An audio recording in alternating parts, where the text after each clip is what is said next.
I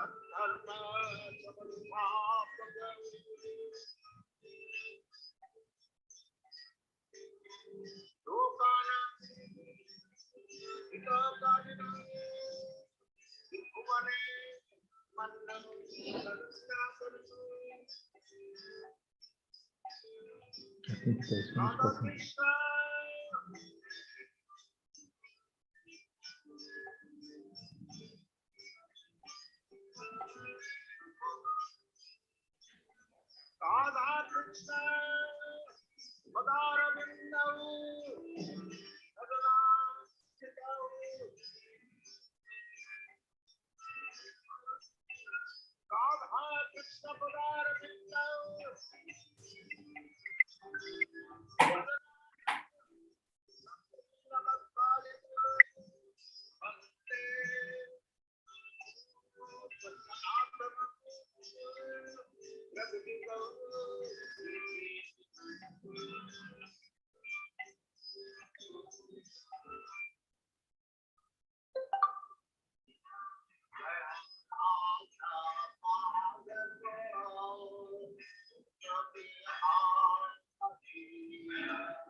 Hare Krishna, Sarvamai, Mataji. Sarvamai. Hare Krishna. Can you hear the sound of the music? Yeah. Okay. Hare Krishna.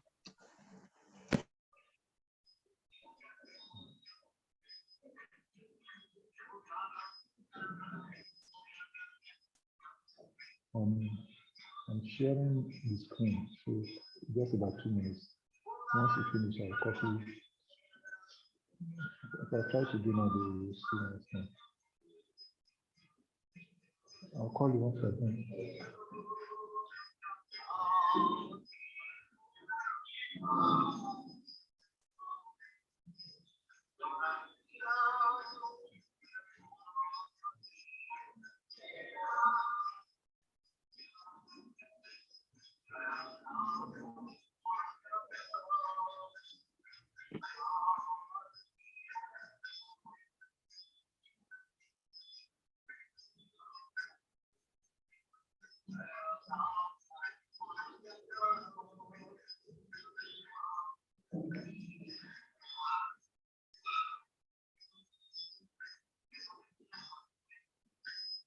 What's happening? Sound is going out. Hare Krishna Maharaj. Yeah, Hare Bol. The sound is not coming out? No, I see the Prabhupada, but no sound. What of like this? I thought Mataji said, is it coming now? It's slow, Prabhuji. Now it's not coming. Okay, it's not coming. What of like this? It's slow. We can't hear properly.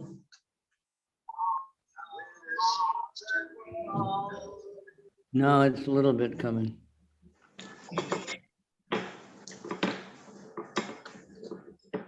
Can you hear my voice?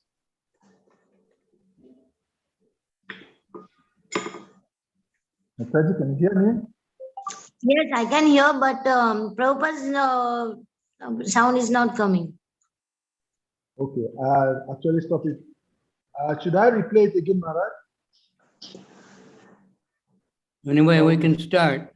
It was, Prabhupada's sound was really good and then stopped. Okay, sorry for that.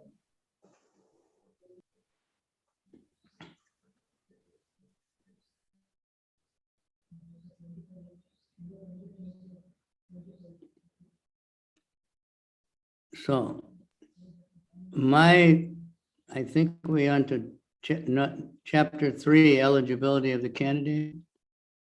Yes, Maharaj. That's interesting. We should think about it for ourselves, but also for preaching, sometimes I was asked once, what's the challenges in preaching in like Japan and China and Africa or whatever. And I said, well, I think it's the same everywhere. We might think, this place, but actually everyone's a spirit soul. Everyone's looking for Krishna. But we have our preconceived ideas about people. And we might decide, this person way, and we ignore people. We don't preach to them nicely because we think they're not good. And that's a big mistake we make. I think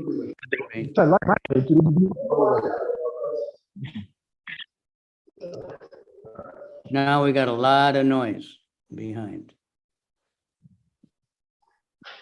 Oh, is it still the noise and now?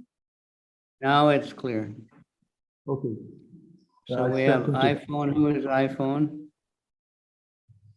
And Kumar. Name yourself. Who is there in iPhone? Huh? I don't know. Who is using iPhone? Who is logging in with iPhone? Can you identify yourself? Well, the name is iPhone, but he should put his real name up there. iPhone, please, can you unmute? It's gone out.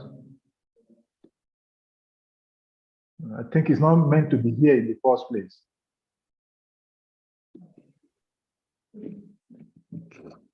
Okay, it came back. iPhone, who are you? Identify yourself.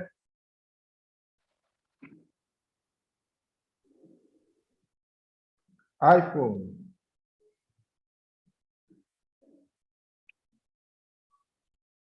We'll take you out of the class if you cannot identify yourself, because we want to know who is behind this phone.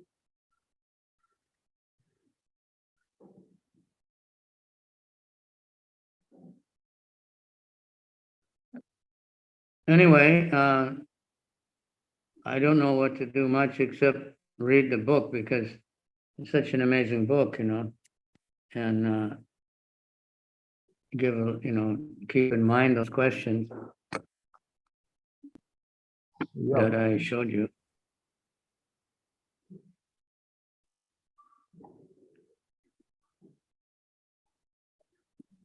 So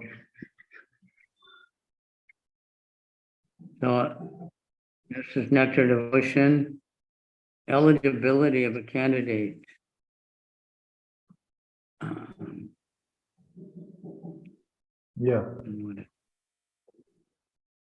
For accepting devotional service. Very interesting idea, topics. So, Nama Om Vishnu Padaya, Krishna Prasthaya Bhutale, Srimate Bhakti Vedanta, Swaminiti Namani, Namaste, Saraswati Devi, Gauravani, Pracharine, Nirvisesha Shunyavadi Paschacha Desa Tarine Shri Krishna Chaitanya Prabhu Nityananda Shri Advaita Gadadhar Shri Vasadi Gaur Bhaktivinoda Vanchakalpa Tarubhyas Cha Kripa Sindhu Vyevacha Patitanam Pavanebhyo Vaishnavebhyo Namo Namaha. Hey Krishna, Karuna Sindhu Dina Bandhu Jagatpate Gopesha Gopika Kanta Radha Kanta Namo Stupe Tapta Kanchana Gaurange Radhe Vrindavaneshwari Vishabhanu Sute Devi Pranamami Hari Priye.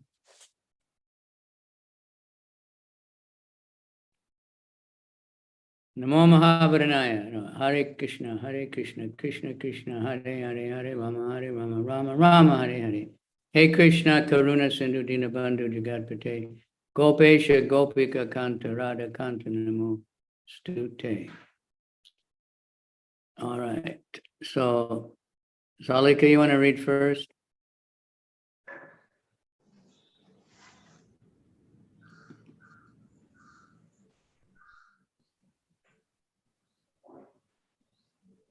Since you're on top of the list. And 3. Eligibility of the candidate for accepting devotion and service. On account of his association with Mahatmas or great souls, 100% engaged in the devotional service of the Lord, one may attain a little bit of attraction for Sri Krishna. But at the same time, one may remain very attached. We have already started with this chapter. Yeah, we actually read this last week. Yeah. It is confirmed in Bhagavad Gita. We have to start from there.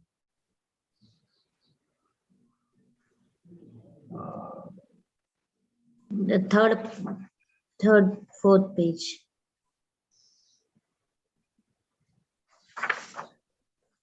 Yeah, Maharaj, should we go to the paragraph?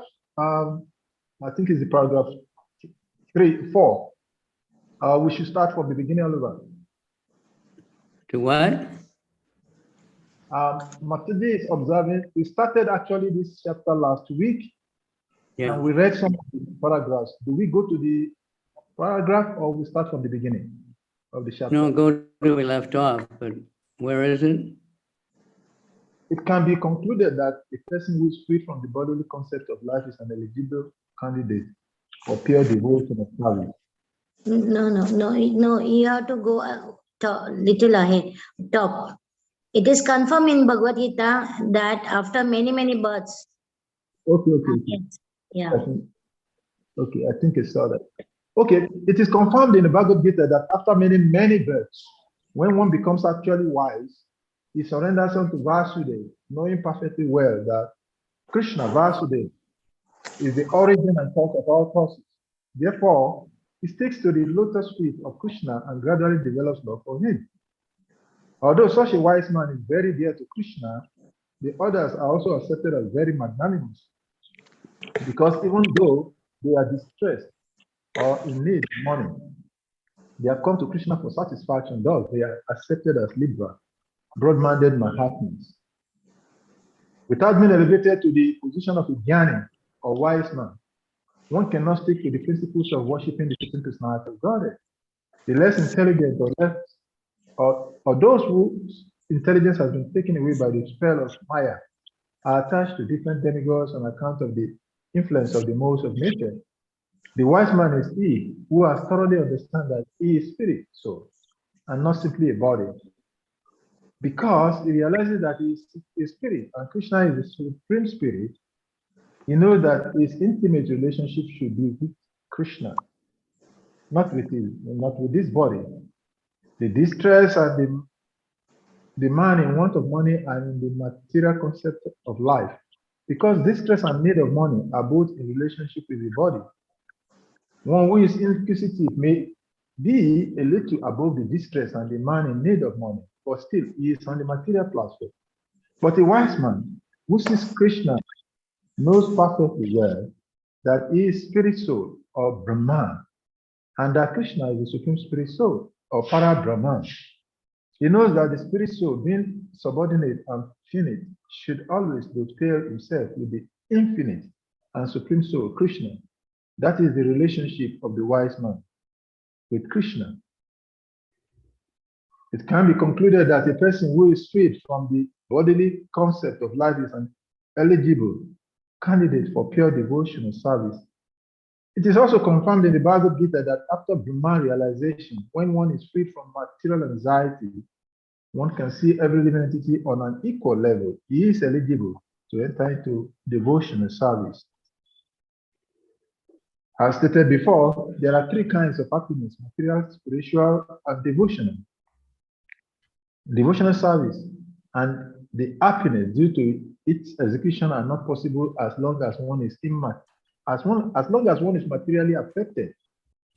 If someone has a desire for material enjoyment or for becoming one with the Supreme, these are both considered material concepts, because the impersonalists cannot appreciate the spiritual happiness of association and the exchange of loving affairs with the Supreme Personality of Godhead. The ultimate goal is to become one with the Lord. This concept is simply an extension of the material idea. In the material world, everyone is trying to be the topmost headman among all his fellow men or neighbors, either communally, socially, or nationally. Everyone is competing to be greater than all others.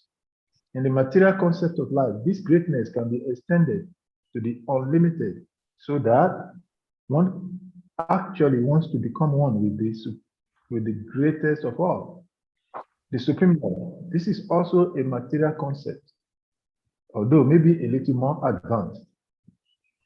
However, the perfect spiritual concept of life is complete knowledge of one's constitutional position, in which one knows enough to dovetail himself in the transcendental loving service of the Lord. One must know that he is finite and that the Lord is infinite. Thus, it is not possible to actually become one with the Lord, even if one has power for this. It is simply not possible. Therefore, anyone who has any desire or aspiration for satisfying his senses by becoming more and more important, either in the material sense or in the spiritual sense, cannot actually release the really sweet taste of devotional service. Srila Rupa Goswami has therefore compared possessing this bhakti material and mukti liberation desires with being influenced by the black art of a witch. In both cases, one is trouble. One is in trouble. Bhakti means material enjoyment, and mukti means to be freed from the material anxiety and to become one with the Lord. These desires are compared to being haunted by ghosts and witches, because while these aspirations for material enjoyment or spiritual oneness with the Supreme remain, no one can release the actual transcendental taste of devotion and service. A pure devotee never cares for liberation. Lord Chaitanya Mahaprabhu prayed to Krishna, "My dear son of Nanda, I do not want any material happiness in the shape of many flowers, nor immense opulence in wealth, nor any beautiful wife, nor do I want cessation from material existence. I may take many births, one after another, but what I pray from you is that my devotion unto you may always remain unflinching." The attention of a pure devotee is so much attracted to glorification of the Lord's pastime, name, qualities, forms, etc., that the devotee does not care for mukti.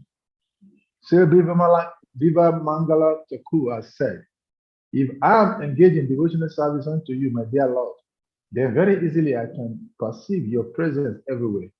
And as far as liberation is concerned, I think liberation stands at my door with folded arms, waiting to serve me." To pure devotees, therefore, liberation and spiritual emancipation are not very important things. In this connection, in the third canto of Srimad Bhagavatam, chapter 25, verse 36, Kapila Dev has advised his mother, Devahuti, as follows: "My dear mother, my pure devotees are charmed by seeing my different forms, the beauty of my face, the structure of my body, so enchanting, my laughing, my pastimes, and my glance appear to them so beautiful that their minds are always absorbed in thoughts of me, and their lives are dedicated fully unto me. Although such people do not desire any kind of liberation or any kind of material happiness, still, I give them a place among my associates in the Supreme Abode. This evidence Okay, is from stop. Audible. Hare Krishna. So what do you get from that, a few short realization?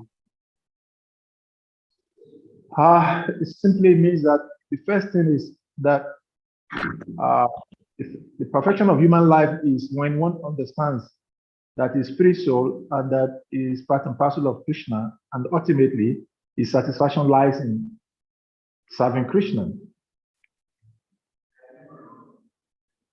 And of course, And what about liberation? the liberation is explained here to be invaluable because it's still on the material platform.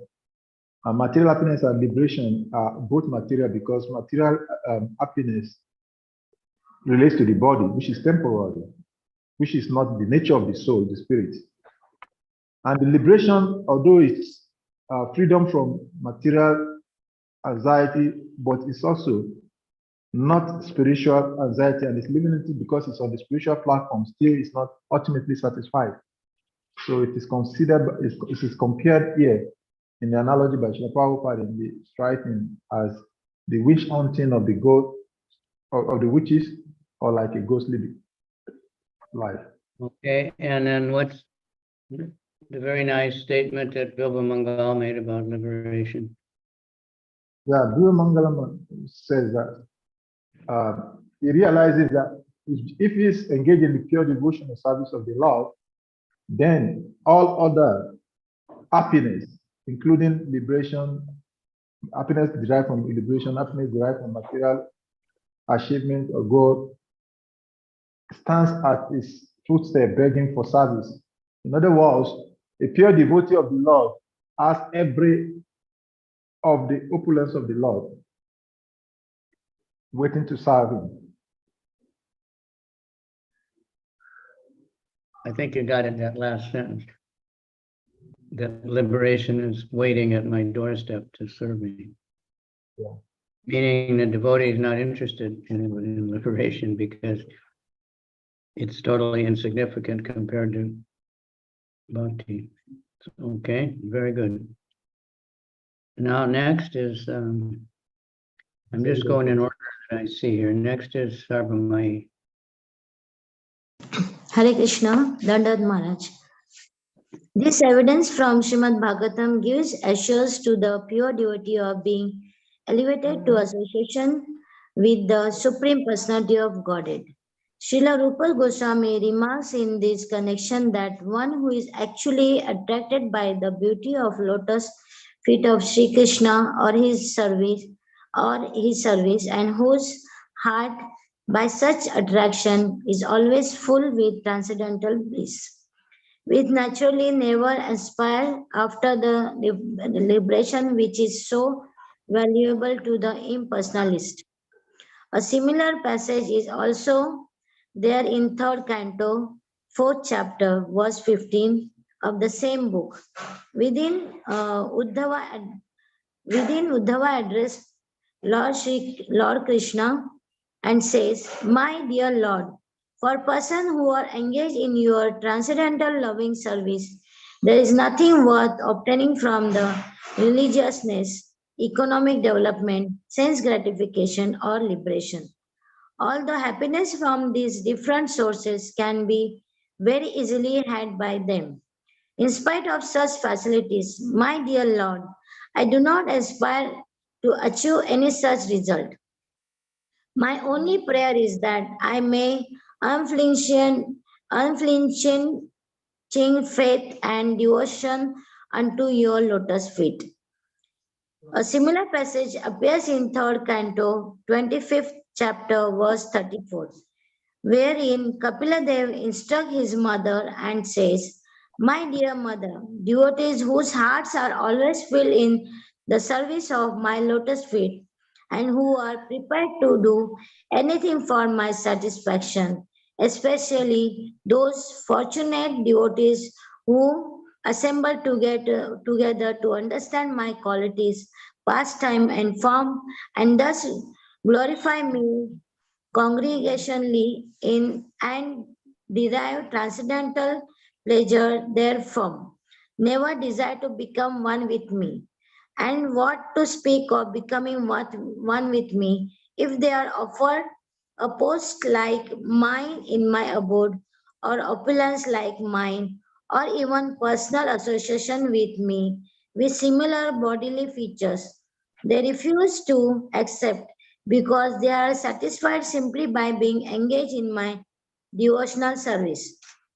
In Srimad Bhagavatam, 4th canto, 9th chapter, verse 10, King Dhruva says, "My dear Lord, the transcendental pleasure derive my meditation upon your lotus feet, which is enjoyed by the pure devotees, cannot be approached by the transcendental pleasure derived by the impersonal personalists through self-realization. So how can the fruitive workers who at most can aspire to promotion to the higher heavenly planets understand you, and how can they describe as enjoying a happiness similar to the devotee's happiness?" Hare Krishna. Okay, one thing to notice is how many references to Srimad Bhagavatam are here throughout the whole book. Nothing is whimsical.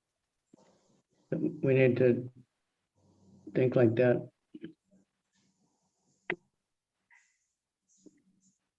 So that's eligibility means, I guess you understand, basically everyone is eligible for devotional service.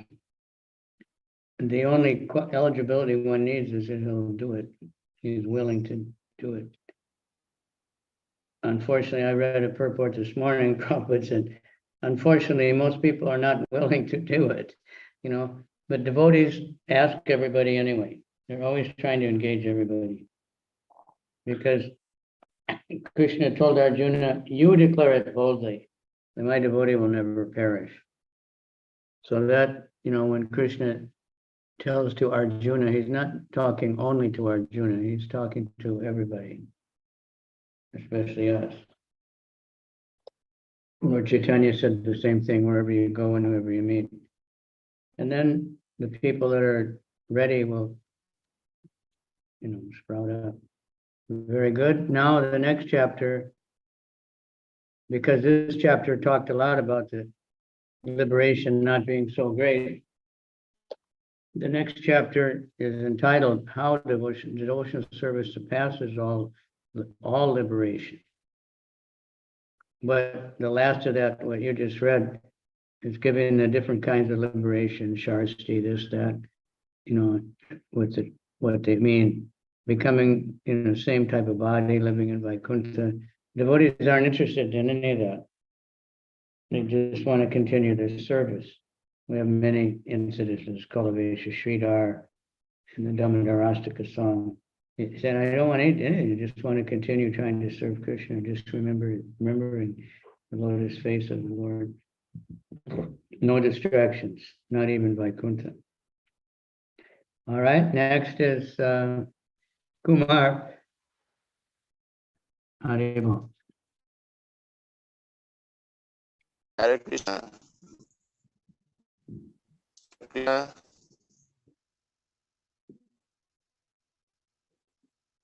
Hare Krishna.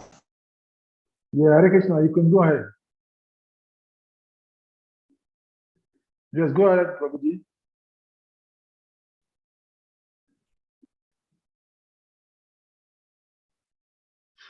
Read. I hear it, you are muted.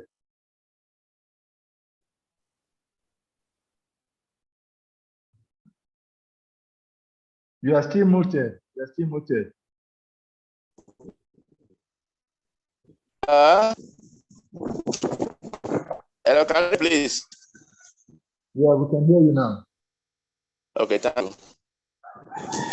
Devotional chapter 4. Devotional says all liberation. How much a devotee is seriously attached to the devotional service of the three personality Godhead can be understood from the state of Maharaj Prithu Adi Raja, which is described in Srimad Bhagavatam 4 Canto 20 chapter verse 24. He prays to the three personality of Godhead that, my dear Lord, if after the liberation I have no chance of hearing glories of your Lordship, glory chanted by the Lord devotees from the core of their heart, in praise of your Lord's feet. If I have no chance for this honor of transcendental bliss, then I shall never ask for liberation or this so-called spiritual emancipation. I shall simply always pray unto your Lord, unto your Lordship, that you will give me millions of tongues and millions of years, so that I can constantly chant here of your letter glory. Well, can you hear me? Yeah, you can go ahead. Okay.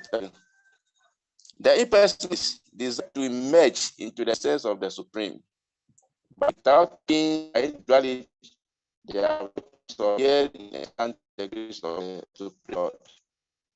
Because they have no idea of the transcendental form of the Supreme. There is no chance of their chanting and hearing his activity. Once one is already beyond liberation, one cannot relish the transcendental glories of the Lord, nor can one understand the transcendental form of Lord.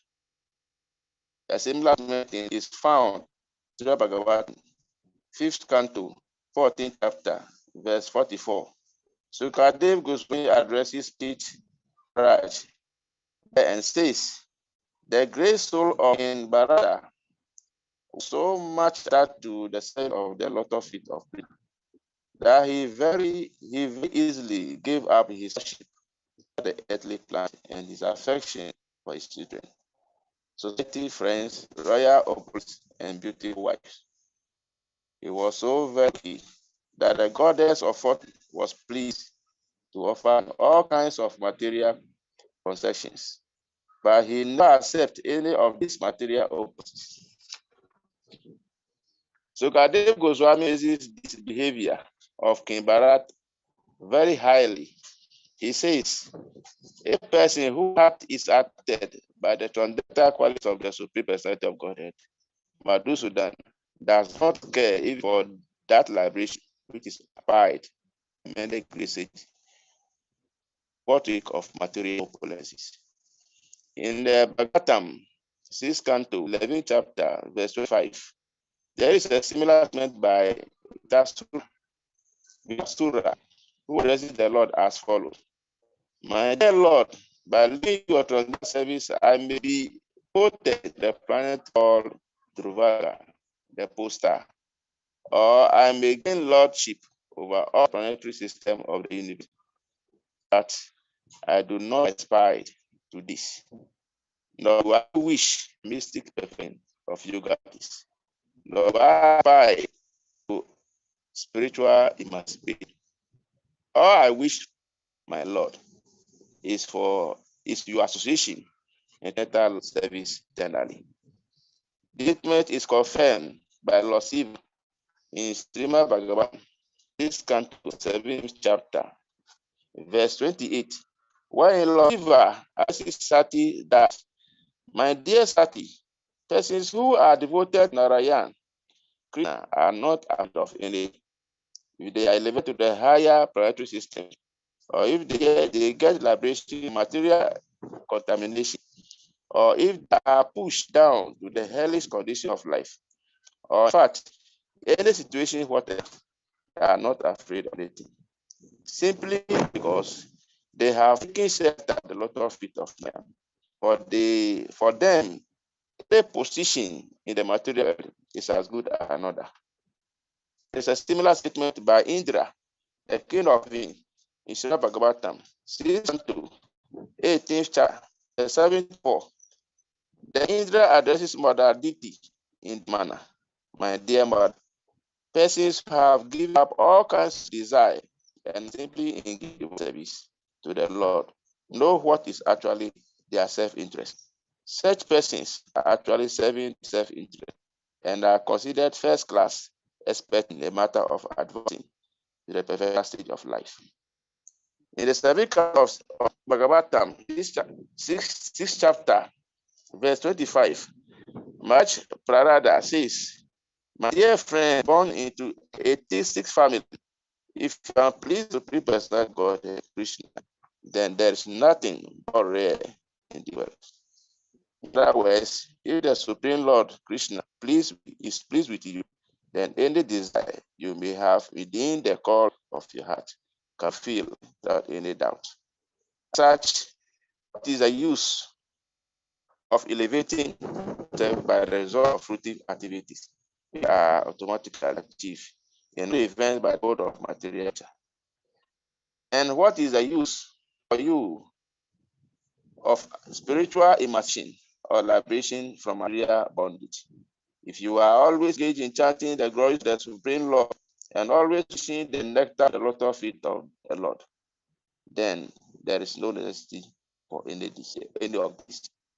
This statement of Bharat Maharaj, it is clearly understood that one who takes pleasure in chanting and hearing the nectar glories of the Lord has already surpassed all kinds of material benedictions, including the result of pious, fruitive activities, sacrifices, and even life for material bondage. Similarly, in the same canto, 8th chapter, verse 2, when demigods are offering theirs toward Nimba, Indra, the king of heaven, says, "O Supreme One, these demons talk of our share of participating in the performances of the 6 sacrifice. Simply by your appearance as Lord Nimba Dev, you have left us terrible fear. Actually, our shares in the sacrificial performance are due to you only because you are the supreme enjoyer of all sacrifices. You are the supreme soul of every living entity, and therefore you are the actual owner of everything. Long where our hearts always feel fear of this demon,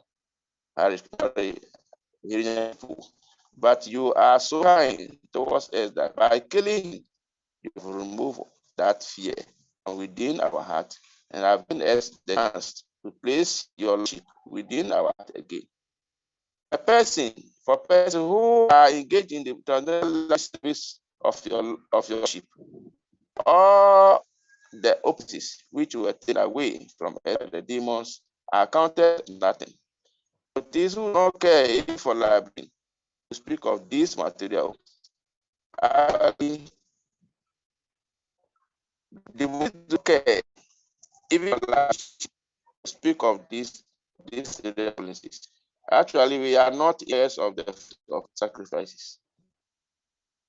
Our only duty is to always be engaged in your services, in your service. For you are the enjoyer of everything. The pause. Hare Krishna. Hare Krishna. Baba Hare Krishna. We are hearing you. Carry on. Carry on. We are hearing you. Hare Krishna, Baba.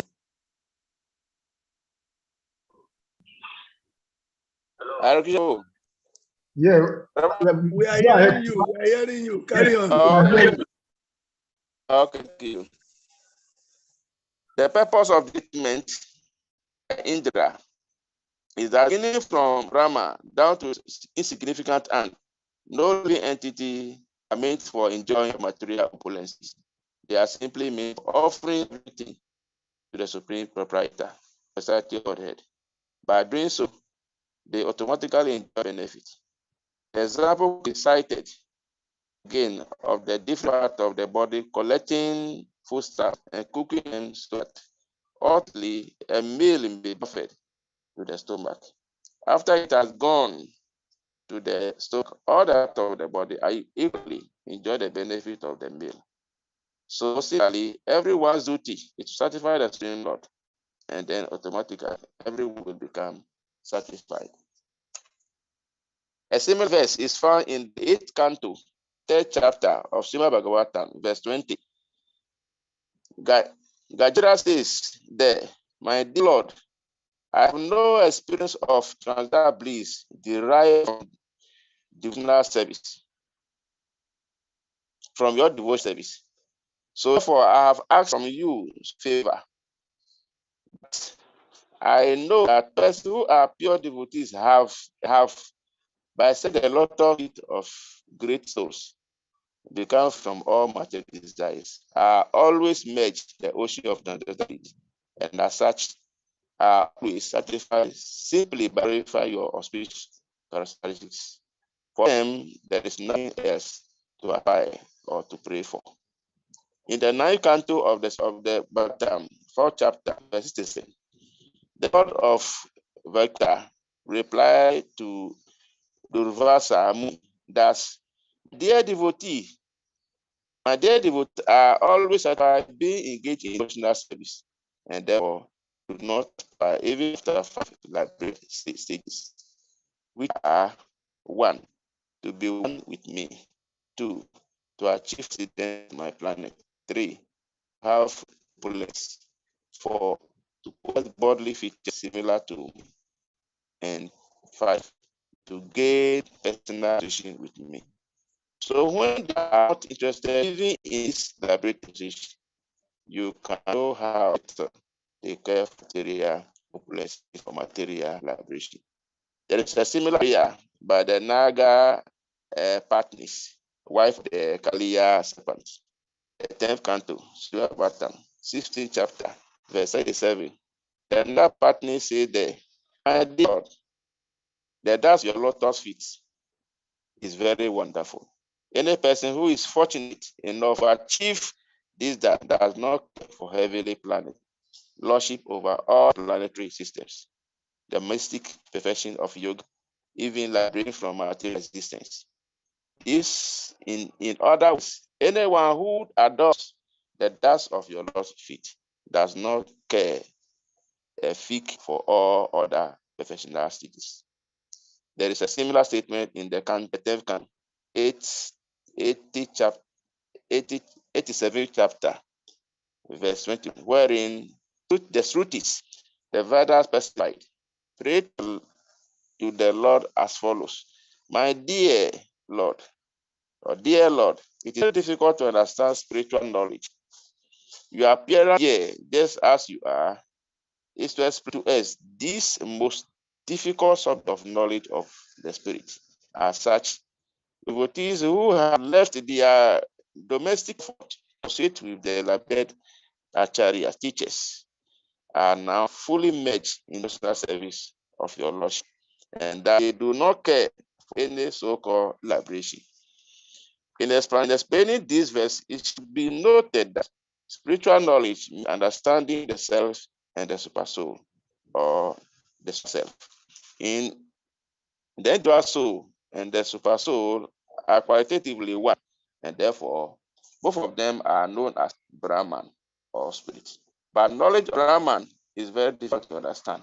There are so many philosophers engaged in the matter of understanding the soul, but they are unable to make any tangible advance. It confirms in the Bhagavad Gita that out of many millions of persons, only one may try to understand what is spiritual knowledge.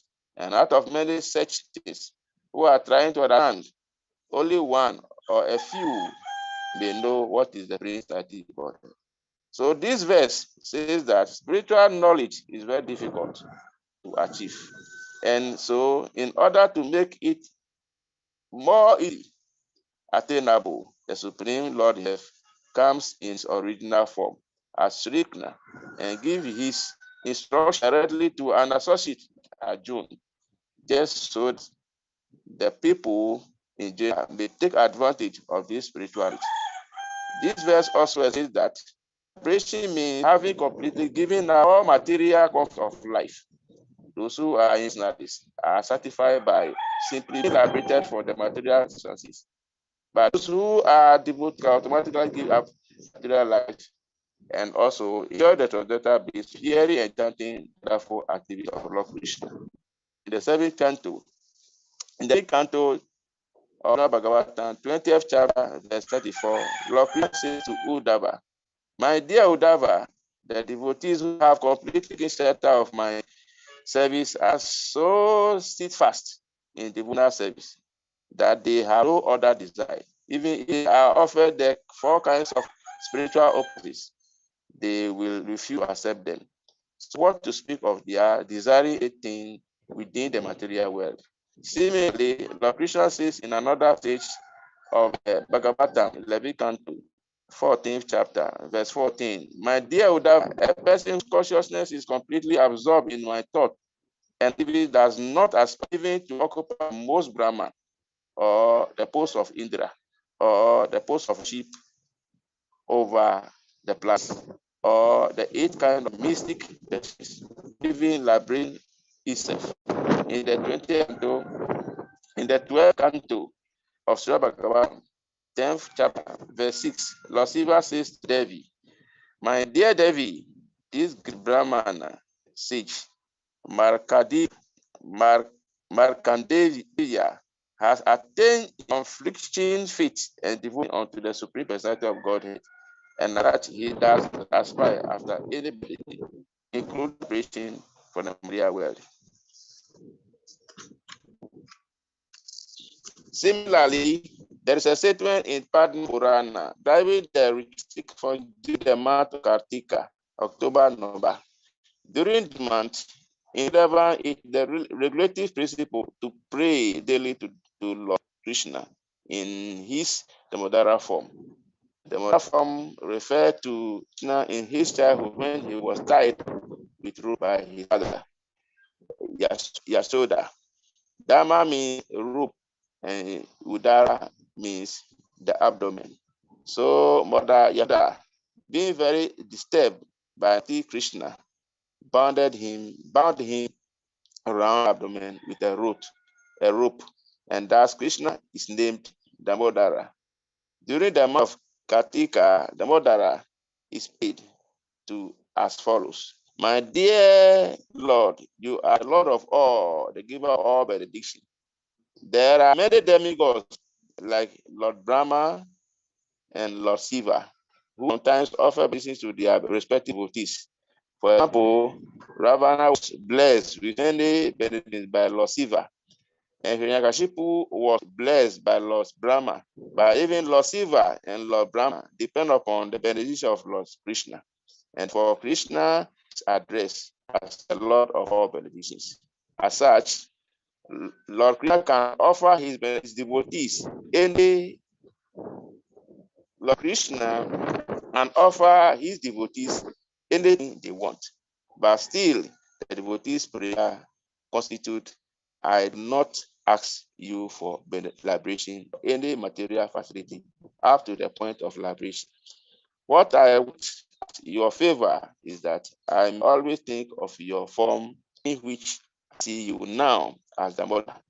You are so beautiful and attractive, and that my mind does not want anything beside this wonderful form. In this same prayer, there's another passage in which it is said, my dear Lord Amara, once when you were playing as a naughty boy in the house of Nanda Raj, you broke the containing yogurt. And because of that, Basoda considered you and offended and tied you with rope to the house grinding. At that time, you delivered 2 sons of Kuvera, Nalakuvara and Maniva, you who were staying there as 2 Arjuna trees in the year of Nanda Maharaj. My only request is that by your merciful pastimes, you will similarly deliver me. The story behind this verse is that the 2 sons of Kuvera, the treasure of demigods, were puffed up on account of opulence of the father. And so once on a heavenly planet, they were enjoying themselves in the lake with some naked cell of heaven. At that time, the great sage Narada Muni was passing on the road and was sorry to see the behavior of the sons of Kuvera. Seeing Narada passing by, the damsel of being covered their bodies with clothes. But the two sons, being drunkards, did not have this decency. Narada became angry with their behavior and cursed them that you have no sense. So it is better if you became trees instead of sons of Kuvera. Upon hearing this, the boys came to their senses and begged Narada to be pardoned for their offense. Narada then said, "Yes, you shall become trees, Arjuna trees, and you will stand in the courtyard of Nanda Raj. But Krishna himself will appear in the time as the foster son of Nanda, and he will deliver you." In other words, the curse of Narada was a meridian to the sons of Kuvera, because indirectly it was foretold that they will be able to receive the favor of Lord Krishna. After that, Kuvera's two sons stood as two big trees in the courtyard of Nanda Maharaj until Lord Damodara, in order to fulfill the desire of Narada, dragged the grinding water to which he was tied and struck the two trees, violently causing them to fall down. From out of these fallen trees came Lalakuvera and Manigriva, who had by then became great devotees of the Lord. There is a passage in the Hayasira Pachatra, which states, "My dear Lord, oh superstar of God, I don't want any resultant benediction from my religious life, nor do I want any economic development, nor do I want to enjoy sanctification, nor liberation. I simply pray to be an eternal servant at the lot of it. Kindly oblige me and give me this petition." The same Hayasira Pancharatra, after Nrisimha wanted to give pertaining to Bharat Maharaj, Bharat did not accept any material benediction and simply asked the favor of the Lord to remain his eternal devotee. This connection, Bharat Maharaj cited the example of Hanuman, eternal servitor of Lord Ramachandra, who also set an example by never having any material favor from the Lord. He always remained engaged in the Lord's service. That is the ideal character of Hanuman, for which he is still worshipped by all devotees. Bharat Maharaj also conferred responsibility unto Hanuman. There is a well-known verse by Hanuman in which he says, "My dear Lord, if you like, you can give me salvation from this material existence or the privilege of merging into your existence. But I do not wish any of these things. I do not want anything which diminishes my relationship with you as servant to master, even after liberation." In the similar passage in the Nara Pancharatra, it is stated, "My dear Lord, I do not wish professionals by performing a religious ceremonies or economic development or sense gratification or lashing. I simply pray that you grant me the favor of keeping me under your lotus feet. I do not wish any kind of liberation such as Saka or Salokya to reside on your planet, or Sarupia to have the same bodily features as you. I deeply pray for your favor that I may be always engaged in your loving service." Similarly, in the 6th 14th chapter, verse 5 of Srimad Bhagavatam, Bharat Prachit inquired from Sukadev Goswami, "My dear Brahmana, I understand that the demon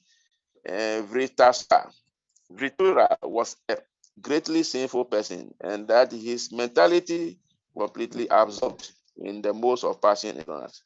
How did he develop such a professional state of devotion to Narayan?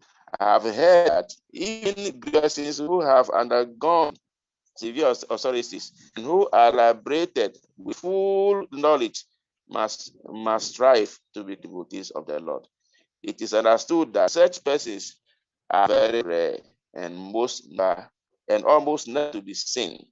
So I am astonished that Vyasura gave such devotees. In the above case, the most important thing to be noted is that there may be many liberated persons who have merged into the existence of the impersonal Brahman, but devotee of the supersonality of Godhead is very, very rare. If out of a million of the person, only one in 4 enough to be a deity. Bhagavatam, Canto 8, chapter 20, Queen Kunti is praying to the Lord, to Lord Krishna at the same time, but my dear, you are so great that you are constable, even all world, because para full details. So is who are translated to all directions materials are able to know, and as far as we are concerned, belong to the less intelligent humans. How is it possible for us to know you, Lord? How we understand you? In this verse, Haribol? the part Hare Krishna. Yeah, your connection is bad or something and breaking up a lot. To try to Please come read again. slower now. Where are you leaving off here? Anyway, you read a long time. So what are your realizations from what you read? Or? Yeah, what I understand about this particular passage is devotees, the requirement of devotees, almost devotees are different from the impersonalists. The impersonalists always and loving, we want the but devotees always are satisfied with being with Krishna without service. This was that understanding. Hare Krishna. Anyone else? There was a lot you read. Now, what is the basic idea there?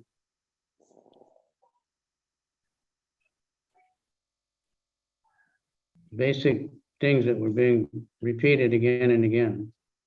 Just Hare Krishna. Yeah.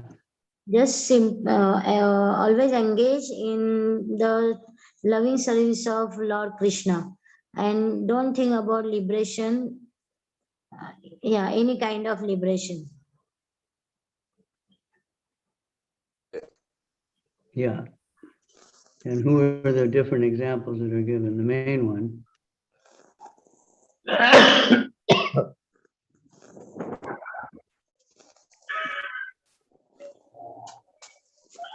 Patras,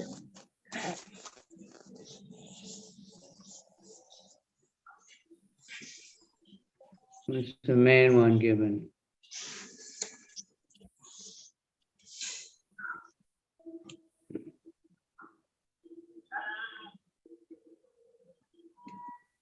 main one.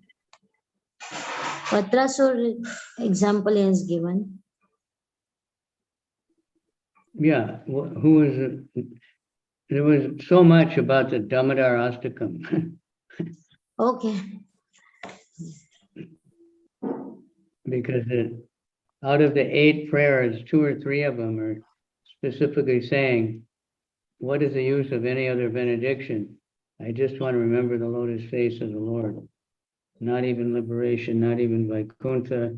No benediction is interesting to me. And then it's also mentioned that many others prayed like that throughout the Bhagavatam.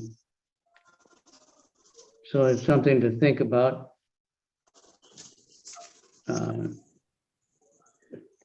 Someone just asked me, please pray for us, that we can pay the rent, that we can cover our expenses.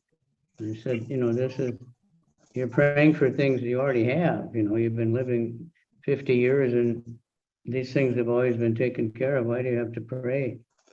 thank Krishna for taking care of you and ask him that you can surrender and just serve. But, you know, even devotees, lifetime devotees, are still worried. So that's why we have all these prayers and all these examples. We're chanting Hare Krishna, please Lord, give me service. Nothing else is interesting even.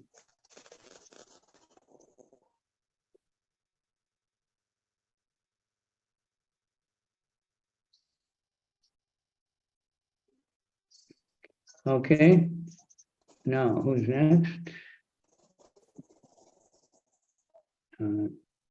Was that Raganuga reading now? Raganuga next? Hare Krishna, Maharaj, Dandavat Pranams. Yeah. In Srimad Bhagavatam, first canto, 8th chapter, verse 20, Queen Kunti is praying to Lord Krishna at the time of his departure. My dear Krishna, you are so great that you are inconceivable even to great Stadvat scholars and Paramahamsas, fully liberated souls.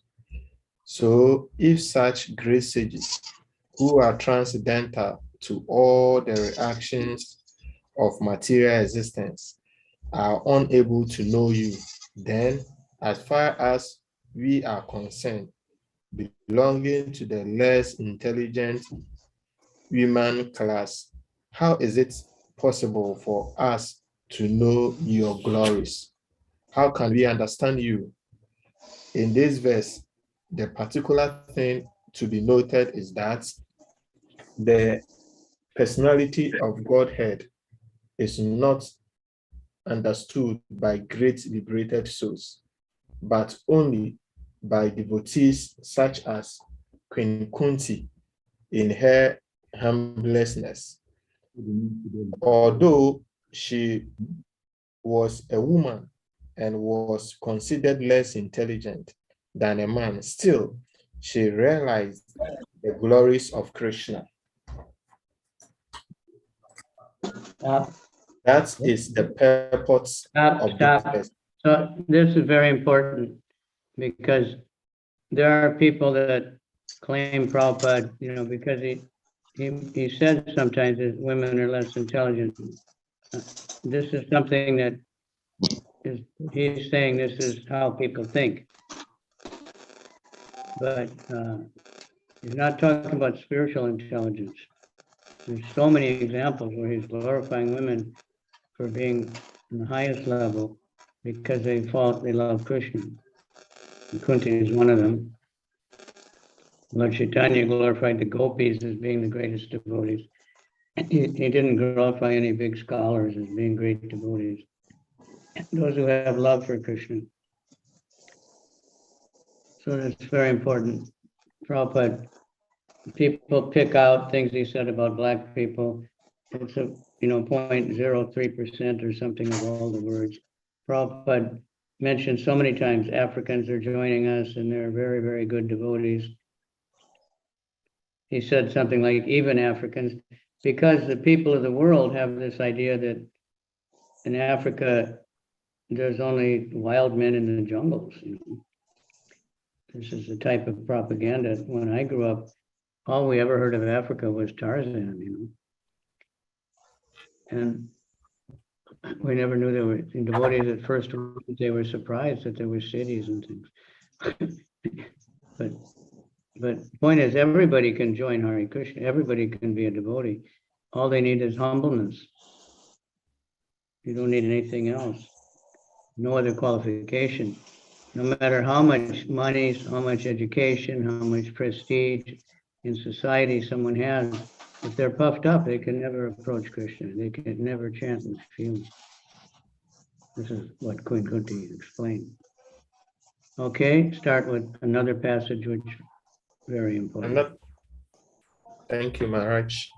Another passage which is very important is in Srimad Bhagavatam, first canto, 7th chapter, verse 10, and is called the Atmarama verse.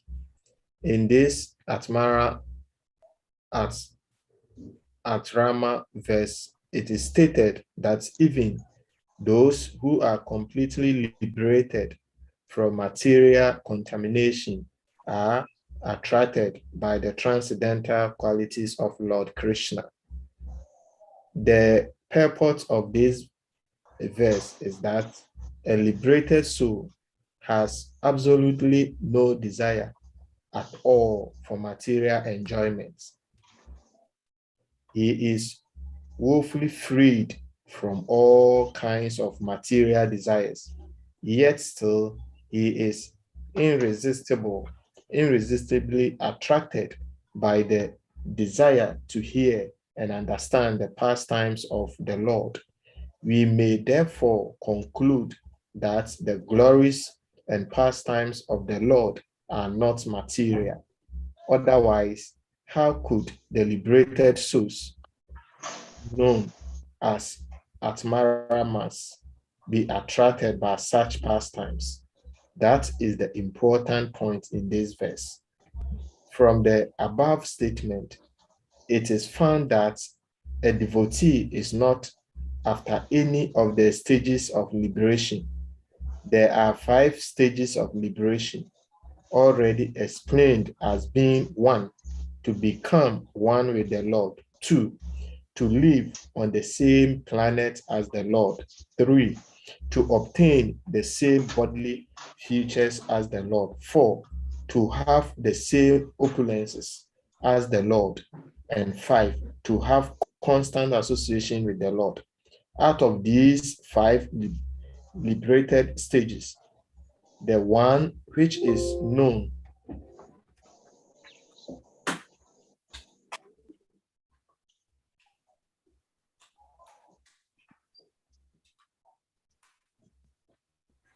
Hare Krishna. Sorry, I had low battery, so I have to work on it quickly. Thank you. I want to continue. Out of these 5 liberated stages, the one which is known as Shayuya, or to merge into the existence of the Lord, is the last to be accepted by a devotee. The other 4 liberations, although not desired by devotees, still are not against the devotional ideas. Some of the liberated persons who have achieved these 4 stages of liberation may also develop affection for Krishna and be promoted to the Goloka Vrindavan planets in the spiritual sky. In other words, those who are already promoted to the Vankuta planets and who possesses the 4 kinds of liberation may also sometimes develop affection for Krishna and become promoted to Krishna Loka. So those who are in the 4 liberated stages may still be going through different stages of existence. In the beginning, they may want the opulences of Krishna, but at the mature stage, the dormant love for Krishna exhibited in Vrindavan becomes prominent in their hearts. As such, the pure devotees never accept the liberation of Sayuja to become one with the Supreme, though sometimes they may accept a favorable though sometimes they may accept as favorable the other 4 liberated stages. Out of many kinds of devotees. Stop there. This Atmarama verse is a very important verse in our line. Very important. I'm just going to say something about it.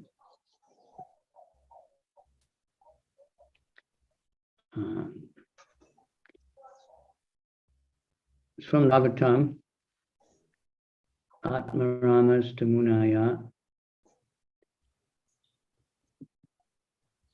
And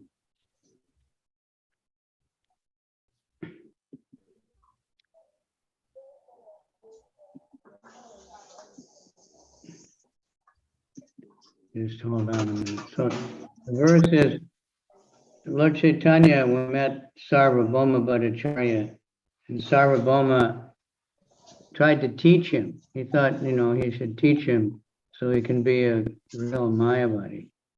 And Lord Chaitanya listened for 1 week. And Sarvabhauma, the greatest Mayavadi teacher in the world,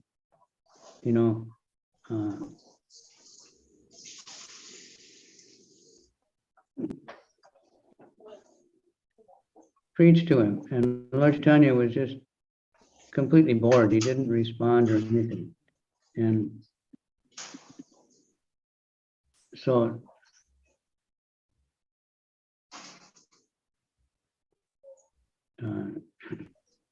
Sarvabhauma got bewildered, and he said, don't you understand or what, And Lord Chaitanya said, no, the Vedanta is very, very clear, but your explanations are just like clouds and they're just covering over everything. And Sarvabhauma never heard before anybody question. Everybody had just admired his teaching so much. So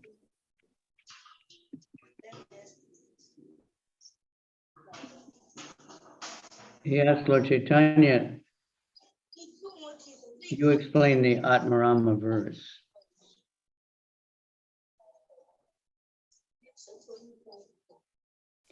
And Lord Chaitanya said, well, I'm not sure if I know very much about it. You explain. Sorry, Maharaj. Kumara, please kindly mute yourself.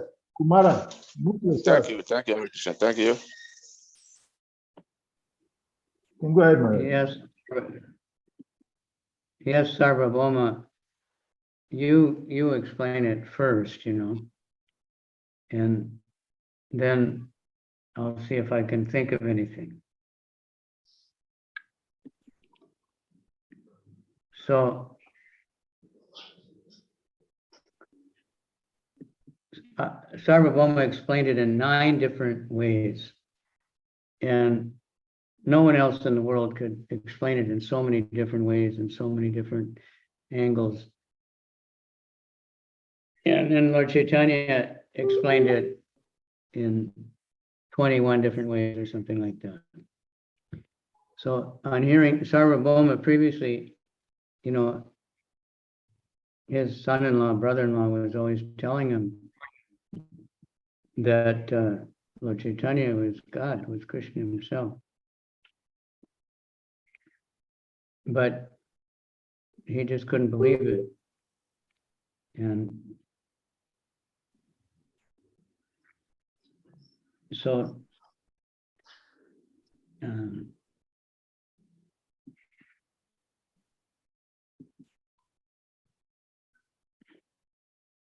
but after he heard Lord Chaitanya speak like that, then he believed this is God. And he was just totally bewildered. It's impossible that anyone could talk like that, and explain it.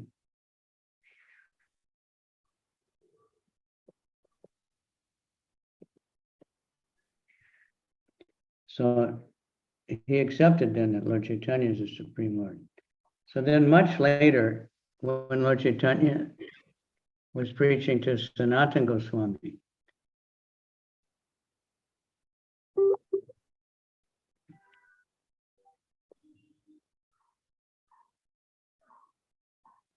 Sanatana said, I heard how you explained to Sarvabhauma, this Atmarama verse, and I'd like to hear what you said. And Lord Chaitanya said, well, I really don't remember, because we're just 2 madmen talking. But maybe, by your association, I'll be able to explain it more. So he started explaining it. And he explained it in 61 different ways. 61 ways. But no matter how he explained it, he gave the dictionary meaning of every word. And some words have 5 or 6 or more meanings. Then he just kept on and on and on, you know. Then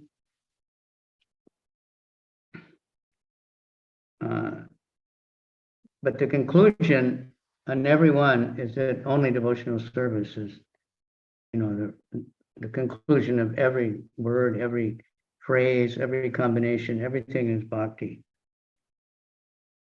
So that stunned everyone. And the greatest scholar in Varanasi, the greatest Mayavadi scholar was there. And he was listening. He was already interested in Lord Chaitanya's explanations.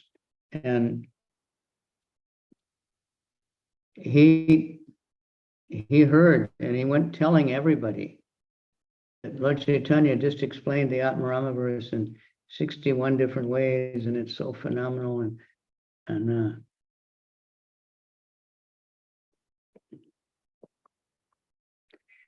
so they came back and they begged the next day. Everybody came to see Lord Chaitanya and begged him to explain it again. So he did again. And then the whole city of Varanasi, the Mayavadi headquarters of the world, and where nobody was interested in his teachings for a long time, everybody started chanting all the time by hearing this.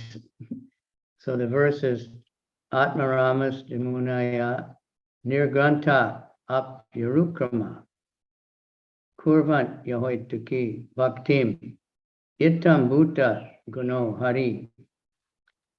Sutta Goswami said, all different varieties of Atmaramas, those who take pleasure in the self, especially those established on the path of self-realization, though freed from all kinds of material bondage, desire to render unalloyed devotional service to the personality of Godhead. This means that the Lord possesses transcendental qualities, therefore can attract everyone, even liberated souls. Okay, so that's just a little understanding what the Atmarama verse is. Okay, now who will read next? Who's in line? Raganuga, already read, or Ramachandra? Hare Ramachandra just Krishna. showed up. Hare Krishna, Gurudev. Yeah, you can read? And Yes, we lost one. Okay, Raganuga, read from there on. We're still in the same chapter 4, right? Yes. What is it? Vrindavan is a transcendental place? No, out of many kinds of, yes, please. That's that paragraph. So you can start from there. Okay, read from that then. Out of the many kinds of devotees. Hare Krishna, Ramachandra Prabhu. Please, Yes. are you reading? So you Yeah, I'm read reading. from, yeah. Okay. Out of many kinds of devotees of the Supreme Personality of Godhead, the one who is attracted to the original form of the Lord, Krishna, in Vrindavan, is considered to be the foremost first-class devotee. Such a devotee is never attracted by opulences of Vaikuntha or even of Dwaraka, the royal city where Krishna ruled. The conclusion of Sri Rupa Goswami is that the devotee who are attracted by pastimes of the Lord in Gokul or Vrindavan are the topmost devotees. All devotee who is attracted to a particular form of the Lord does not wish to redirect his devotion to other forms. For example, Hanuman, the devotee of Lord Ramachandra, knew that there is no difference between Lord Ramachandra and Lord Narayan, and yet he still wanted to render service only unto Lord Ramachandra. That is due to the specific attraction of a particular devotee. There are many many forms of the Lord, but Krishna is still the original form. Though all of the devotees of the different form of the Lord are in the same category, still it is said that those who are devotees of the Lord Krishna are the topmost in the list of all devotees. Hare Krishna. Please, Gurudev, as you continue the chapter 5. What's that? As you continue chapter 5, reading from chapter 5, the purity of Hey, just a devotional minute, I service. was gonna say, just let me tell a story. All right. Hanuman is dedicated to Lord Ram. So he's living forever, you know, as long as the universe lives. Hanuman lives. So he's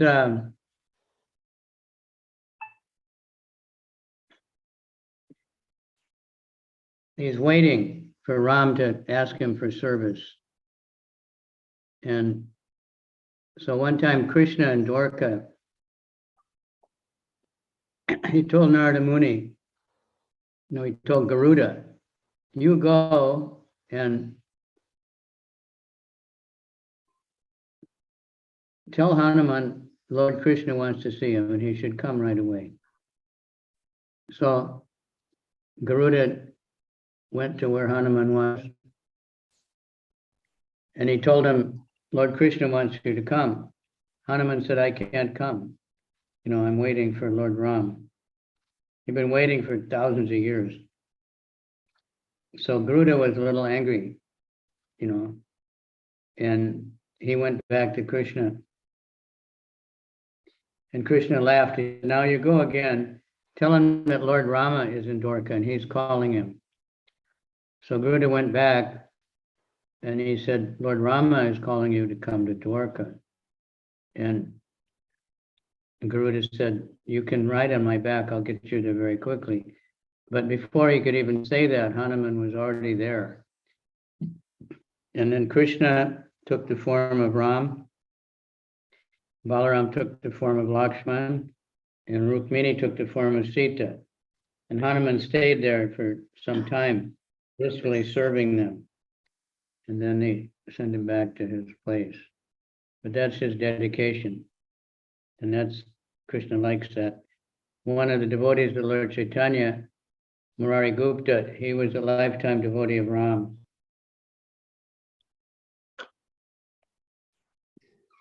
And Lord Chaitanya told him, you should stop chanting Ram, you should chant Krishna. And he tried all night, but he couldn't give up worshiping Ram. And he felt bad and he told Lord Chaitanya, and Lord Chaitanya glorified him and said, you were Hanuman. And this is great that you're so dedicated. And he wrote, you know, on his forehead, he wrote Ram. And so that's how we should be for Krishna, for Guru and Krishna. So we finished that chapter, actually 2 chapters. So who can give some short, you know, realization? Because there's so much repetition. This is a way of convincing us that we give, the Acharyas just give so many examples from so many different scriptures that say the same thing. Then we should understand that this is, you know, this is what it is. It's not just that one guru saying it, that he made it up or something. Okay.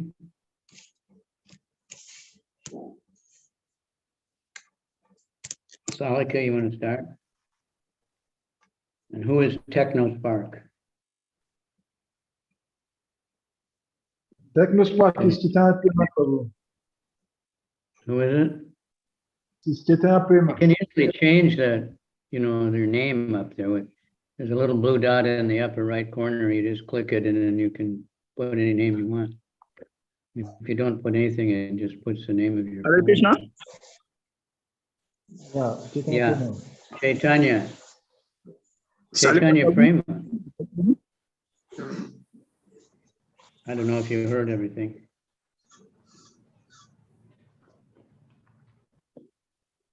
So So what's our realization? What's our realizations from what we just read? Hare Krishna Maharaj. Yeah.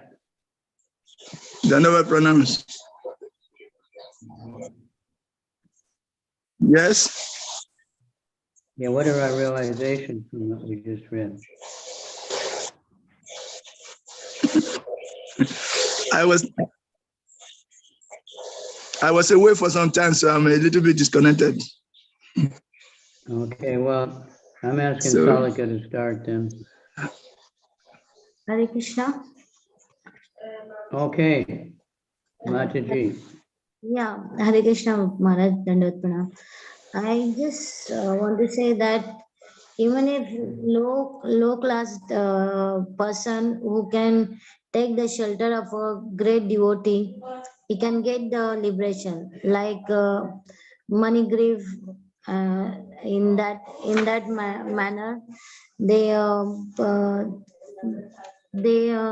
beg Narad Muni for the mercy and they get the liberation.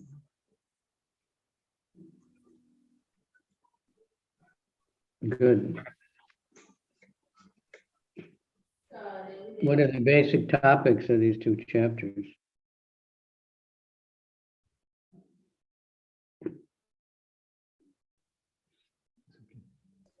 Devotional service to the Lord without any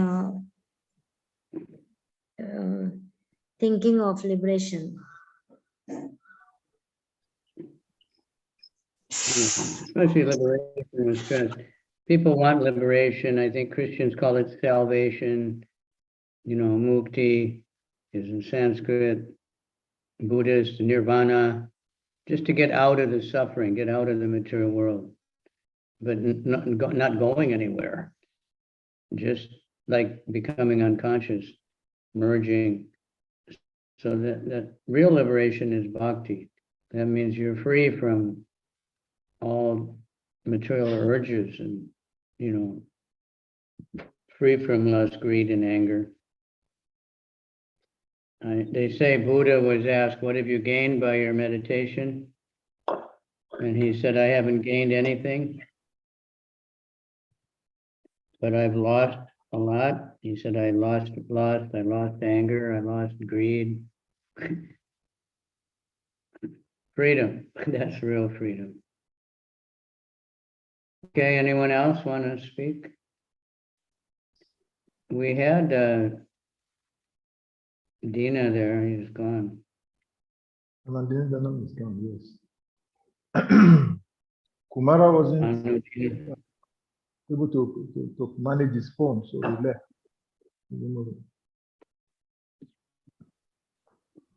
Well, I know there's always batteries and there's always internet going down.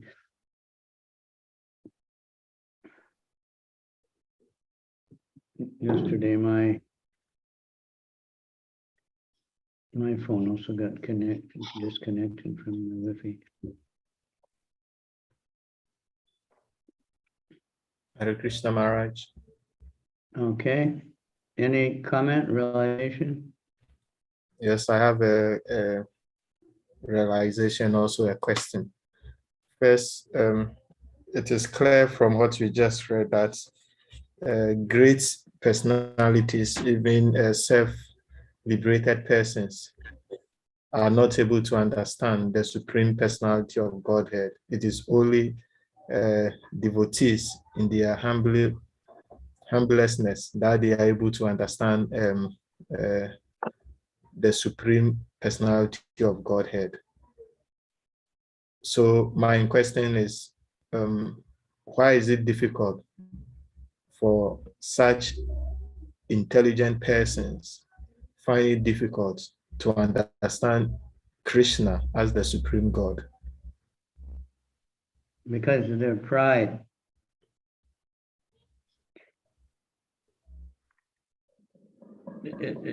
Not necessarily. I mean, a really intelligent person is the most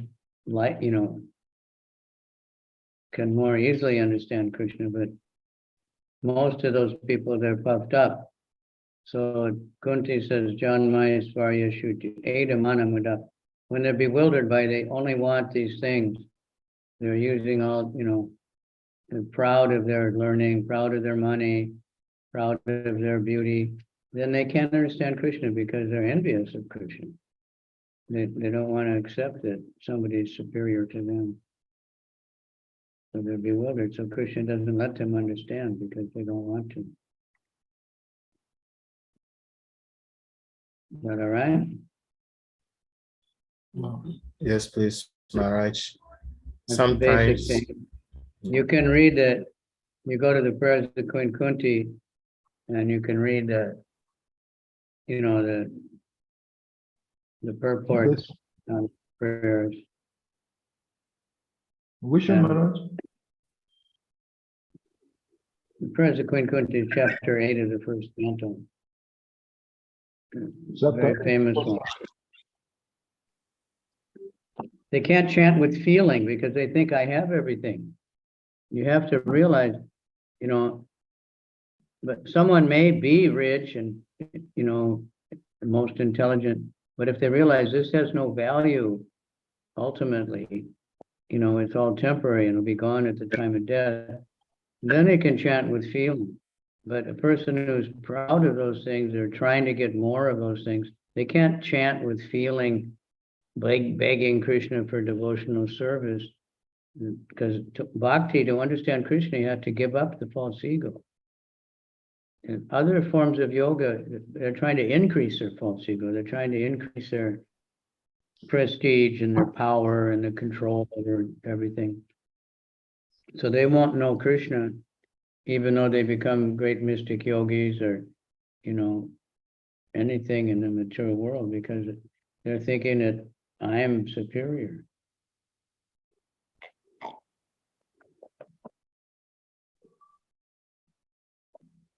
All right. All right, we can move on because all these chapters, like I said, we note how many references we get to Srimad Bhagavatam to explain all these points. How many examples? And we can see examples in our own life, and we can see examples in devotees who've come and stayed in ISKCON. We can see examples of devotees who've come and left, because they were a little proud, even they get some spiritual position and they become proud of it. And Krishna doesn't like that. Because generally when someone becomes proud,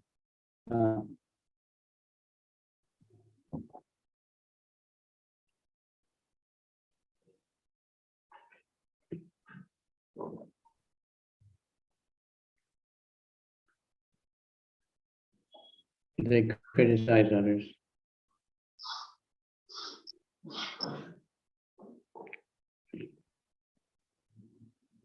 Okay, so you want to move on to the next chapter? Chaitanya Prema Prabhu was raising his hand earlier. Chaitanya Prema Prabhu, you want to say something?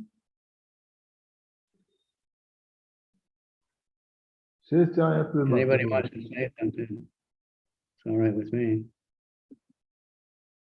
Chaitanya Prema Prabhu, are you there? Chaitanya Prema. And the answer to that question is in the first sentence of the next chapter.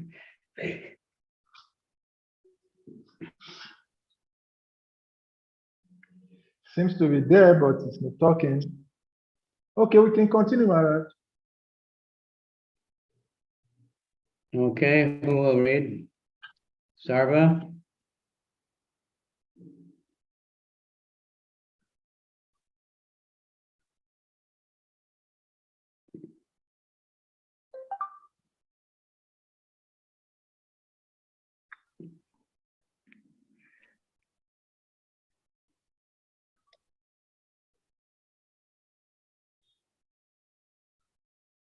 The purity of devotional service, chapter 5.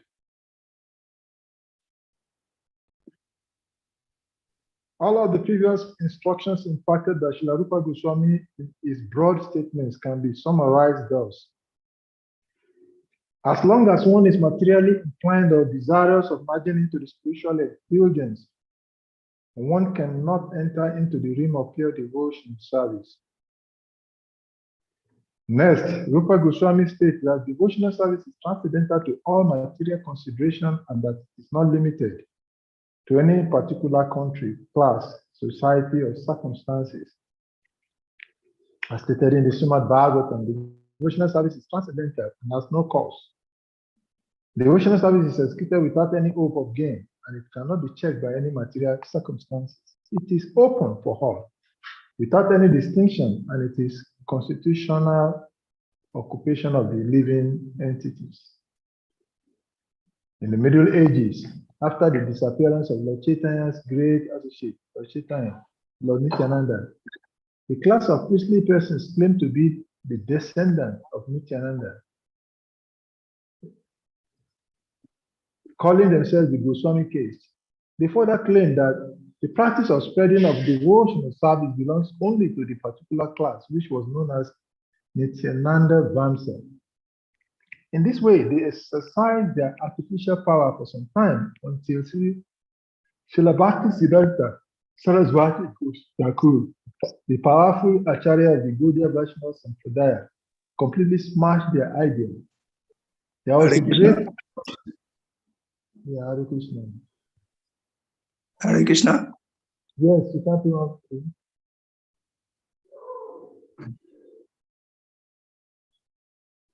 Yes, Chinapiwan.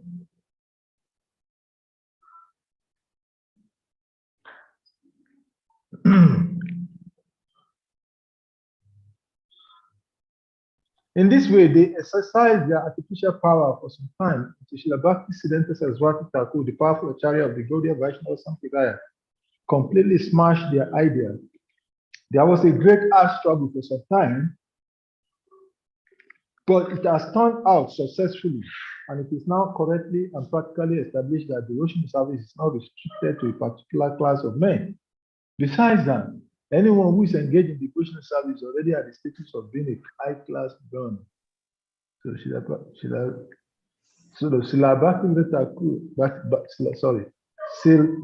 Bhakti Siddhanta Hare Krishna.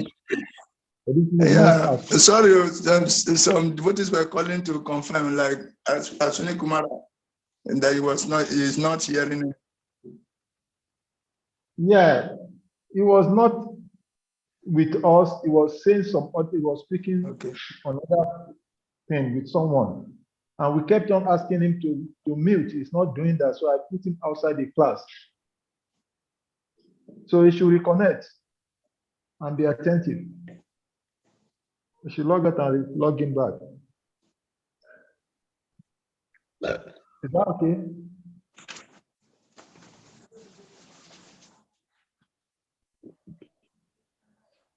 Can we continue? Yeah, any comments? Yeah, the first paragraph, the first two paragraphs is talking about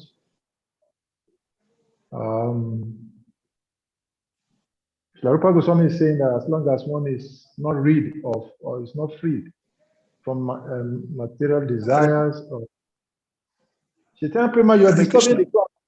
Chaitanya Prema Prabhu, what is? Go ahead. Yes. Chaitanya Prema, are you with us?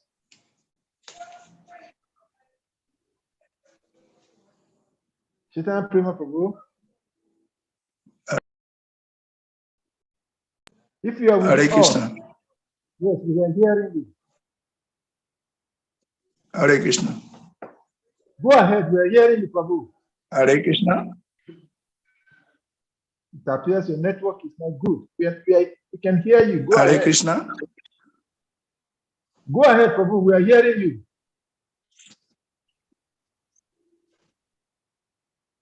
It appears your network is not good.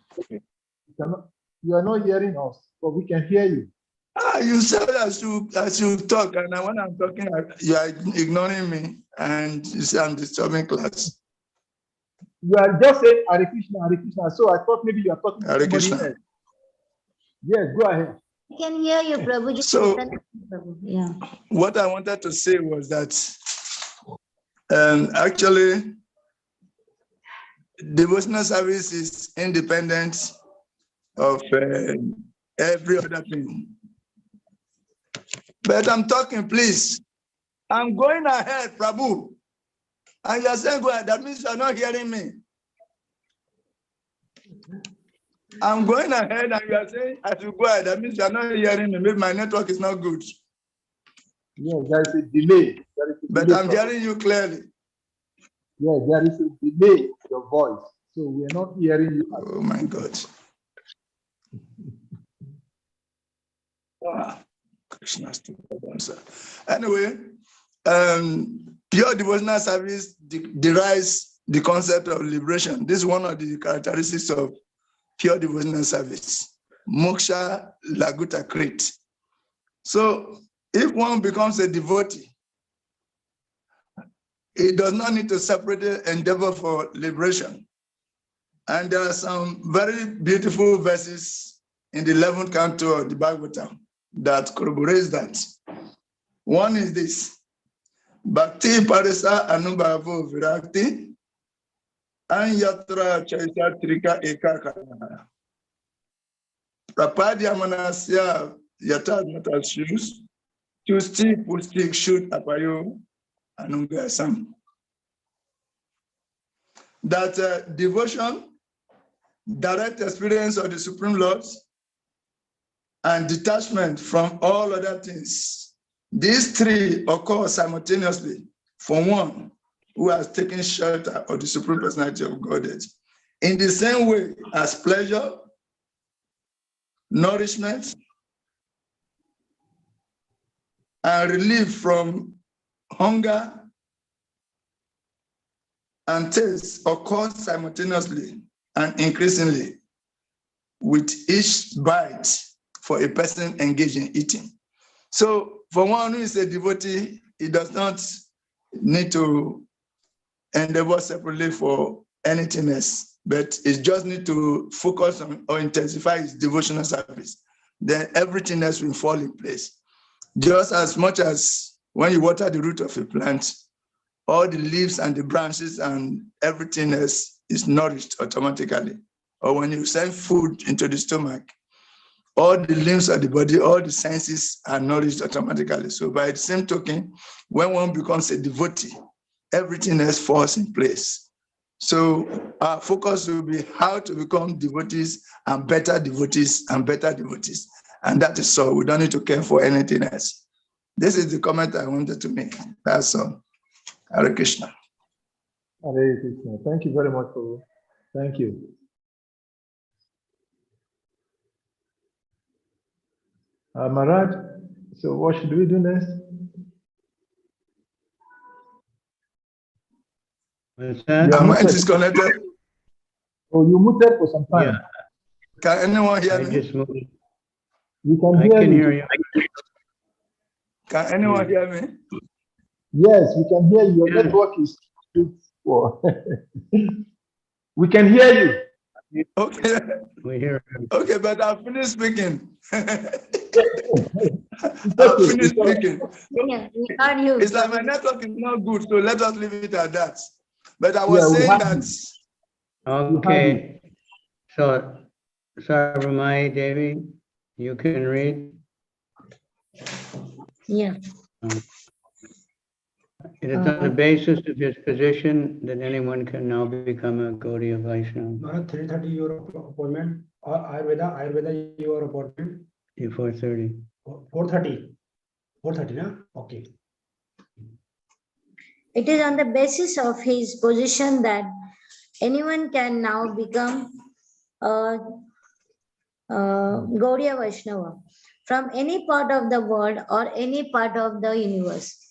Anyone who is a pure Vaishnava is situated transcendentally and therefore the highest qualification in the material world, namely to be in the mode of goodness, has already been achieved by such a person. Our Krishna consciousness movement is the Western world is based on the above mentioned proposition of Srila Bhakti Siddhanta Saraswati Goswami Prabhupada, our spiritual master. On this authority, we are claiming members from all sections of the Western countries. The so-called Brahmanas claim that one who is not born into a Brahmana family cannot receive the sacred thread and cannot become the high-graded Vaishnava. But we do not accept such a theory because it is not supported by Rupa Goswami, nor by the strength of the various scriptures. Srila Rupa Goswami specially mentioned herein that every man has the brightest birthright to accept devotional service and to become Krishna conscious. He has given many evidence from many scriptures, and he has especially quoted one passage from Padma Puran, wherein the sage Vasishtha tells King Dilipa, my dear king, everyone has the right to execute devotional service, just as he has the right to take early birth in the month of Magh, December, January. Early bath in the month of Magh, December, January. There is the more evidence in the Skanda Puran, in the Kashi Khanda portion, where it is said, in the country known as Mayur Dhwaja, the lower caste people who are considered less than Shudra are also initiated in the Vaishnava cult of devotional service. And when they are properly dressed with tilak or their bodies and beads in their hands and on their necks, they appear to be coming from Vaikunta.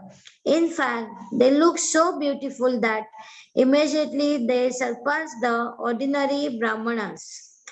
Thus, Vaishnava Okay, automatically. stop, Haribol. So you might remember Prabhupada wrote exactly this in the Krishna book about his disciples from other countries, how they were dull, they looked down and dirty and unhappy, and now with tilak and neck beads and chanting japa, they look like they came from Vaikuntha. And people notice that when they see devotees. Intelligent people notice, oh, they're shining, they're bright-faced, they're happy. I hadn't noticed this before, that it says exactly in the Skanda Purana. So-called low-class people, that's all of us. You know, because anyone who took birth in Kali Yuga is a Sudra by birth. But some have different material opulences, some are beautiful, some are ugly, some are, scholarly, some are, but everybody has some talent that somebody else doesn't have. And everybody needs everyone else. So when one is spiritually aware, he's not prejudiced. He sees how everything works together. All right, you can read a little more. We got 10 minutes. Thus, a Vaishnava automatically becomes a Brahmana. This idea is also supported by Sanatan Goswami in his book Hari Bhakti Vilas, which is the Vaishnava guide. Therein he has clearly stated that any person who is properly initiated in the Vaishnava cult certainly becomes a Brahman. As much as the metal knows as Kamsa, bell metal is Kamsa.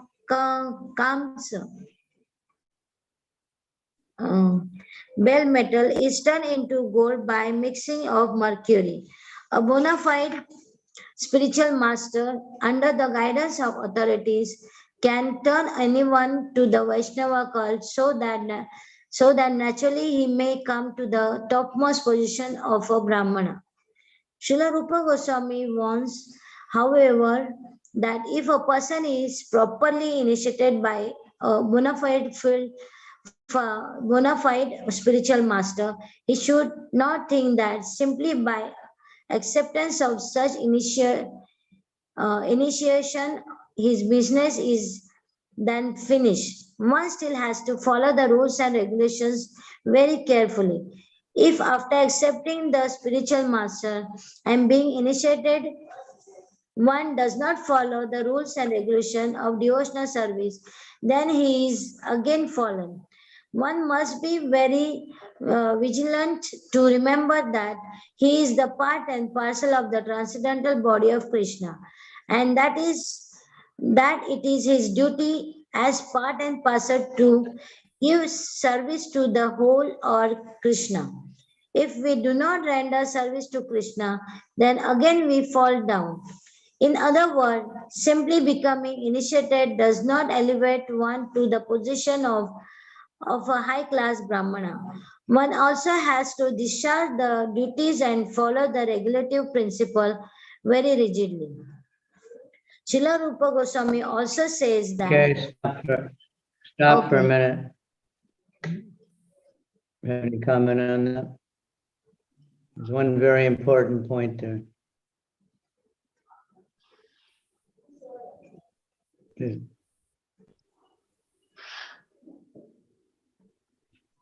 What does it say about if you're initiated and what? Is that the final? You passed the exam and you passed the Bhakti test and you got a name and now you can do whatever you want? Haribol? Yeah. Yes, Maharaj. See, Rupa Goswami, even Rupa Goswami is writing about that. So it's not like something that's only happening now, but we've seen it happen. Everybody's seen devotees come and be really, really seemingly good, doing everything. They get initiated and then they suddenly say, okay, now I don't have to read anymore. Now I don't have to chant 16 rounds. I got my name. So even Rupa Goswami's warning. So even in those days, somebody was like that. Now it's quite common. So we have to be careful with ourselves. And, when we're training people up, we have to keep reminding them that getting initiated is not your graduation. You get your diploma. That means you can start. Prabhupada translated initiation as beginning. Beginning of your real spiritual life. All right. If you want to read more or you want to say something.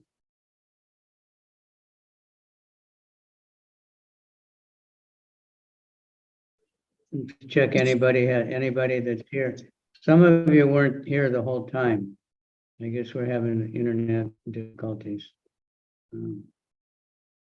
But you can go back over and read this. You have, tomorrow we'll carry on more, but the Prabhupada's books, the more we read them, the more we find in them, It's like an unlimited mine of treasures. The more you dig, the more you find.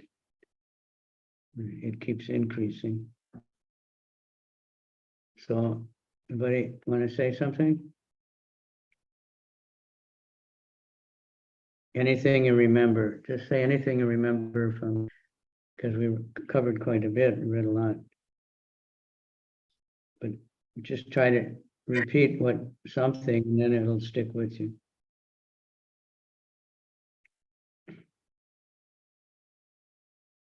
Salika? Yeah, I'm just trying to meditate on the fact that devotional service affords one's every benediction.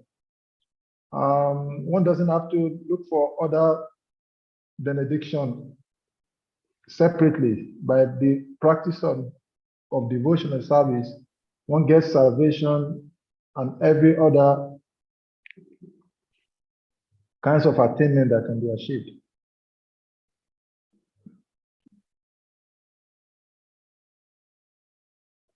Okay. Anyone else?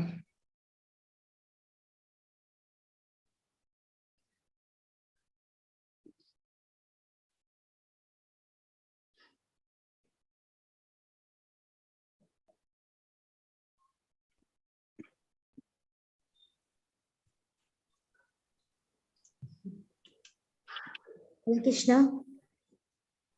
Hare Krishna, Yeah. Master. Yeah, here say that after we get the initiation or naming initiation, but we have to after that we have to do the studies of like Bhakti Sastri and all that. Then only we get the Brahman initiation. Before that, we are like Vaishnavas only. Not Vaishnava only, but it never said that in what we read, but it said you have to do service. The whole point is to do service. Knowledge without doing service, that's Jnana and Vijnana. You have to have Vijnana. Realize knowledge means you serve Krishna, whatever capacity you have. And anyone who's a Vaishnava is most exalted. We do study Bhakti Shastra, we to try to help us, get more absorbed and to concentrate our minds. But like some people get their Bhakti Shastra certificate and then think, now I'm better than everyone else. So actually they went backwards, right? Yeah. It's like they said here, if you get initiated and think, now I'm initiated, so I don't have to chant anymore. I got to my name, right? Definitely that's happened. I've seen it, and we've seen people, they go and they ace the Bhakti Shastra, they get really good scores on everything, and then they never do any service. They just sit around and think, I know I'm better because I have all these degrees. Same thing in the material world. Someone just has a bunch of, I know that, but they never do anything. Then nobody cares for that. So Krishna, he sees service, attitude. So if we're studying as service to Krishna, doing anything as a service to Krishna and service to the devotees, then it's beneficial. If we're proud of what we've done, I'm better than someone else, then it's a total dangerous. All right, so we'll stop there. Tomorrow, what time? Same time or a little? Today I had to be a little late, but what's the best time? On Sunday, what's the best time? I think the 7:30 is better than the 8 because by this 7:30 Ghana. 7:30 Ghana. 7:30 Ghana time. Yes, sir. That's the normal time. That's what we've been doing. Okay. Today I just couldn't make it. I was in tomorrow will be all right. That's a good time for me. All right. Hare Krishna, Krishna, Krishna, Hare Rama, Hare Rama, oh Rama, Rama, Hare Hare. Thank you all very much.